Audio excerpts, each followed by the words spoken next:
Hi, this is Dr. Tirgari with Avalon Laser talking about novel uses of BOTOX cosmetic.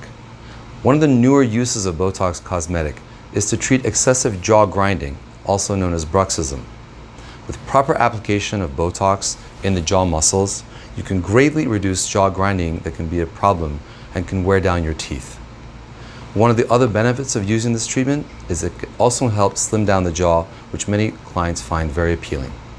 Please come visit our website to learn more at www.avalon-laser.com.